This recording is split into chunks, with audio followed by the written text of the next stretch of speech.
اعوذ باللہ من الشیطان الرجیم بسم اللہ الرحمن الرحیم لا اکراہ فی الدین قد تبین الرشد من الغی فمن یکفر بالطاغوت ویؤمن باللہ فقد استمسک بالعروة الوثقى لا انفصام لها واللہ سمیع علیم۔ لا اکراہ فی الدین، دین کے معاملے میں کوئی جبر نہیں ہے۔ لا اکراہ، کوئی جبر نہیں ہے، فی الدین، دین کے معاملے میں۔ قد تبین الرشد من الغی، یقیناً واضح ہو چکی ہے ہدایت من الغی، گمراہی سے۔ فمن یکفر بالطاغوت، جو بھی انکار کرے گا، جو شخص بھی انکار کرتا ہے طاغوت کا، ویؤمن باللہ، اور اللہ پر ایمان لے آتا ہے، فقد استمسک بالعروۃ الوثقی، تو اس نے یقیناً تھام لیا ایک مضبوط حلقے کو، لا انفصام لها، جو کبھی ٹوٹنے والا نہیں۔ واللہ سمیع علیم، اللہ تعالیٰ خوب سننے والا اور خوب جاننے والا ہے۔ لا اکراہ فی الدین، دین کے اندر جبر نہیں ہے۔ یہ بہت ہی ایک اہم اصول شریعت کا ذکر کیا گیا ہے۔ دین کے معاملے میں کسی قسم کی کوئی زبردستی اور کوئی جبر نہیں ہے۔ زبردستی کسی کو اسلام قبول کرنے پر مجبور نہیں کیا جا سکتا۔ اور اس سے پہلے جو آیات گزری ہیں ان میں بھی یہ بات کی گئی ہے کہ فَمِنْهُمْ مَنْ آمَنَ وَمِنْهُمْ مَنْ كَفَرَ، انبیاء کے آنے کے بعد کچھ لوگ ایمان لے آئے اور کچھ لوگوں نے کفر اختیار کیا، کیونکہ اللہ تعالیٰ نے کبھی بھی جبر کا اور زبردستی کا رویہ کسی کے ساتھ اختیار نہیں کیا کہ زبردستی جو ہے وہ اسلام کے اندر لوگوں کو لایا جائے۔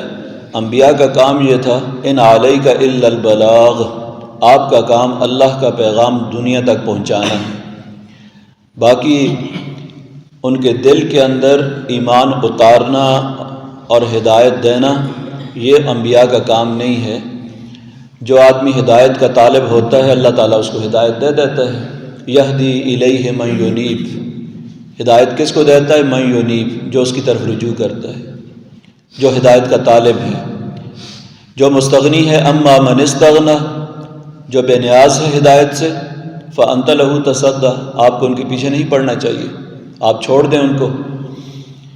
جو ضرورت ہی محسوس نہیں کرتے کہ ان کا کوئی خالق اور مالک ہے اور اس نے کوئی زندگی گزارنے کا کوئی طریقہ ان کو بتایا ہے، تو اللہ تعالیٰ نے بہت ہی اہم اور بڑا بنیادی اصول یہاں پر ذکر کیا۔ حضرت عمر رضی اللہ عنہ جب خلیفہ راشد تھے اور ایران عراق تک ان کی سرزمین پر حکومت تھی، ایک مرتبہ ایک انصاری خاتون، ایک نصرانی خاتون تھی، اس کے سامنے اسلام پیش کیا تو وہ کہنے لگی انی امرأۃ عجوز، میں تو ایک بوڑھی عورت ہوں، والموت الی قریب، موت میرے بہت قریب آ چکی، اب میں اسلام قبول کر کے کیا کروں گی؟ تو حضرت عمر رضی اللہ عنہ جو خلیفہ راشد تھے اور اتنی وسیع سلطنت کے مالک تھے، کہنے لگے لا اکراہ فی الدین، دین کے اندر کوئی جبر نہیں ہے، زبردستی نہیں ہے، مرضی ہے تمہاری، چاہو تو قبول کر لو، اور اگر تمہارے دل کے اندر اسلام کی حقانیت اور سچائی جو ہے اس کی گواہی نہیں دیتا تمہارا دل تو ٹھیک ہے، تو کوئی زبردستی نہیں ہے۔ البتہ یہاں ایک غلط مفہوم بھی لوگوں کے ذہنوں کے اندر عام طور پر آتا ہے کہ جی اسلام کے اندر کسی قسم کا جبر نہیں ہے، تو یہ پردے کی باتیں بار بار کیوں کی جاتی ہیں کہ پردہ کریں خواتین، بلکہ یہاں تک کہ ایک مرتبہ KPK کی حکومت نے نوٹیفیکیشن کیا کہ اسکولوں کے اندر جو بچیاں ہیں وہ اپنے سر پہ دوپٹہ لیں، تو ہمارے ملک کے اندر میڈیا کے اندر لوگوں نے خوب پروپیگنڈا کیا کہ جی اسلام کے اندر تو کوئی جبر نہیں ہے، تو کہ زبردستی کیوں خواتین کو اور بچیوں کو پردے پر مجبور کیا جا رہا ہے؟ یہ بہت ہی غلط تصور ہے لوگوں کے ذہن کے اندر لا اکراہ فی الدین کا۔ دین قبول کرنے میں تو کوئی جبر نہیں ہے، لیکن پھر تو پابندی ہے کہ آپ نے نمازیں پڑھنی ہیں، اس کی بھی پابندی ہے، روزہ رکھنا ہے، اس کی پابندی ہے، پردہ کرنا ہے، اس کی پابندی ہے، جرائم سے بچنا ہے، اس کی پابندی ہے۔ ایک مرتبہ کوئی قبول کر لیتا ہے اسلام کو تو پھر تو پابندیاں ہی پابندیاں ہیں۔ پھر تو وہ کہتا ہے اسلم تو میں نے اللہ کے حکم کے سامنے، اس کے قانون کے سامنے سر جھکا دیا ہے. تو جب سر جھکا دیا ہے تو اب اس کی پابندی بھی کرنی ہے. اب جبر والی بات تو نہیں ہے.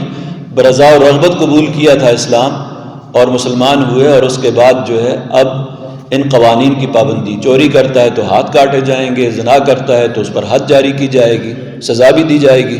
سزائیں بھی اسی لیے تو قرآن نے مقرر کی ہیں. تو قبول کرنے پر کوئی جبر نہیں ہے. اسی طرح ایک اور غلط فہمی یہ ہوتی ہے کہ پھر اسلام کے اندر یہ قتال کا حکم کیوں دیا گیا، جہاد کا حکم کیوں دیا جب اسلام کے اندر جبر نہیں ہے. تو پہلی آیت کے اندر گزر چکا کہ جہاد اور قتال جو ہے اس معاشرے سے ظلم اور فساد کا خاتمہ. لولا دفع اللہ الناس بعضهم ببعض لفسدت الارض. اگر اللہ تعالیٰ بعض لوگوں کو بعض لوگوں کے ذریعے اس زمین سے دور نہ کرتا تو زمین فساد سے اور ظلم سے بھر جاتی. تو ظلم کا خاتمہ اور اس کے مقابلے میں امن و امان اور عدل و انصاف کا نظام قائم کرنے کے لیے جہاد کا حکم دیا گیا ہے. تو جبراً لوگوں کو اسلام کی طرف لانا مقصود نہیں ہے. اس لیے جو آدمی اسلام کے ماتحت ہو جاتا ہے، جزیہ قبول کر لیتا ہے، تو غیر مسلم رہ کر بھی اس کو اجازت ہے، اور یہ نہیں ہے کہ لازماً اس کا سر قلم کیا جائے گا. لا اکراہ فی الدین، دین کے اندر کوئی جبر نہیں ہے. قد تبین الرشد من الغی، آگے اس کی حکمت بیان کر دی، وجہ بیان کر دی کہ کیوں جبر نہیں ہے. قد تبین، تحقیق ظاہر ہو چکی ہے، الرشد ہدایت، من الغی گمراہی سے.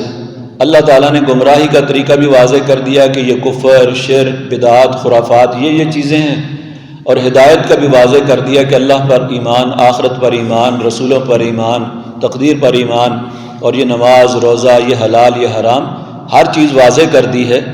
تو ہر چیز اللہ تعالیٰ نے واضح کر دی، اور اسلام کی حقانیت اور سچائی بھی واضح ہو چکی دلائل سے، اور کفر ہونا بھی دلائل سے واضح ہو چکا ہے. اب ہر آدمی کی مرضی ہے، چاہے تو اسلام قبول کرے، فمن شاء فلیؤمن ومن شاء فلیکفر. تو جو سچائی کو مان لیتا ہے اسلام قبول کر لے، اور جو سچائی کو نہیں مانتا ہے تو وہ کفر پہ رہنا چاہتا ہے، تو اس کی مرضی ہے، زبردستی اس پر نہیں ہے. قد تبین، واضح ہو چکی ہے ہدایت، من الغی گمراہی سے. تو گمراہی بھی واضح ہو چکی، اور گمراہی کے نقصانات بھی واضح ہو چکے.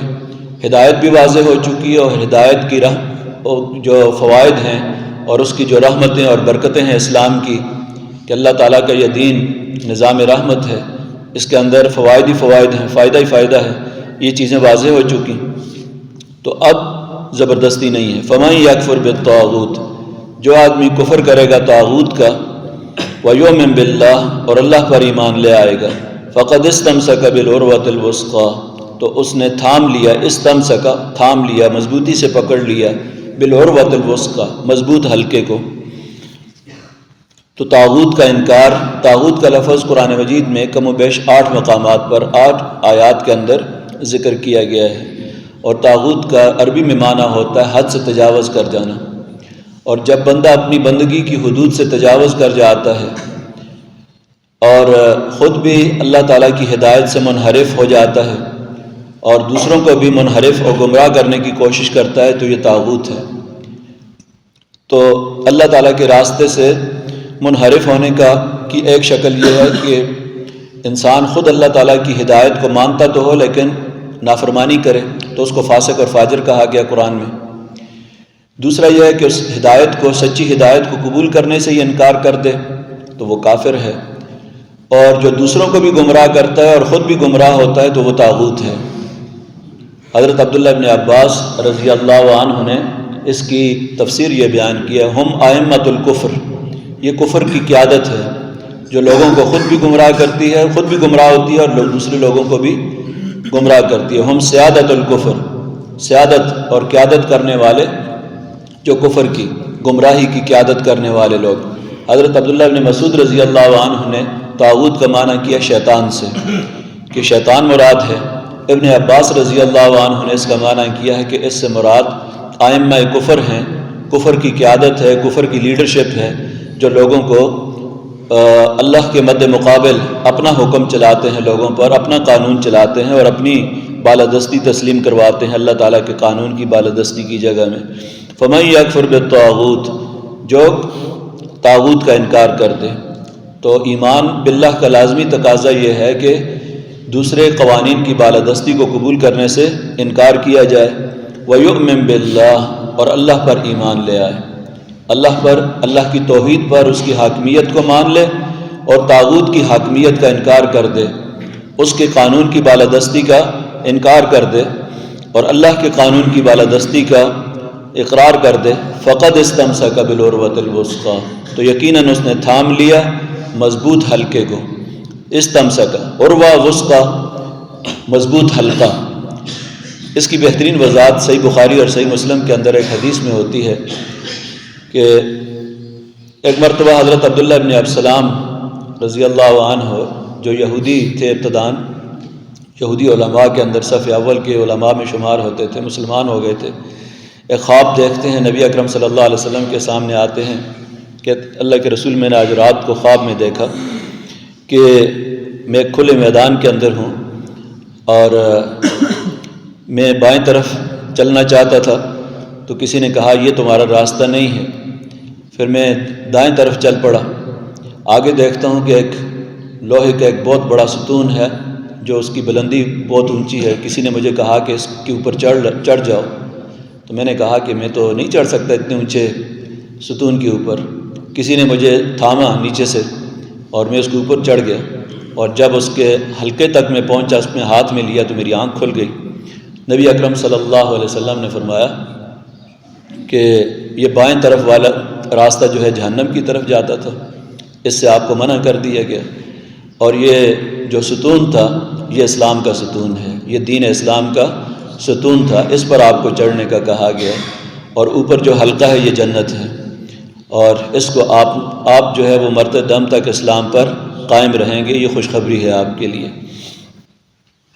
لن فصام لہا، جو اس مضبوط حلقے کو پکڑ لے کبھی یہ رسی ٹوٹتی نہیں ہے، الا یہ کہ کوئی خود چھوڑ دے اس رسی کو، اسلام کی اس رسی کو، دین کو چھوڑ دیتا ہے تو پھر ہلاکت ہے، اس کے لیے تباہی ہے، لیکن یہ رسی کمزور نہیں ہے، رسی بڑی مضبوط ہے، جو آدمی اس کو ایک دفعہ پکڑ لیتا ہے مضبوطی کے ساتھ، تھام لے اس اسلام کی رسی کو، اس کے اندر کوئی کمزوری، اس کے عقیدے میں کوئی کمزوری نہیں ہے، یہ بڑی مضبوط قسم کی رسی ہے، اس کو ہاتھ سے چھوڑنا نہیں ہے۔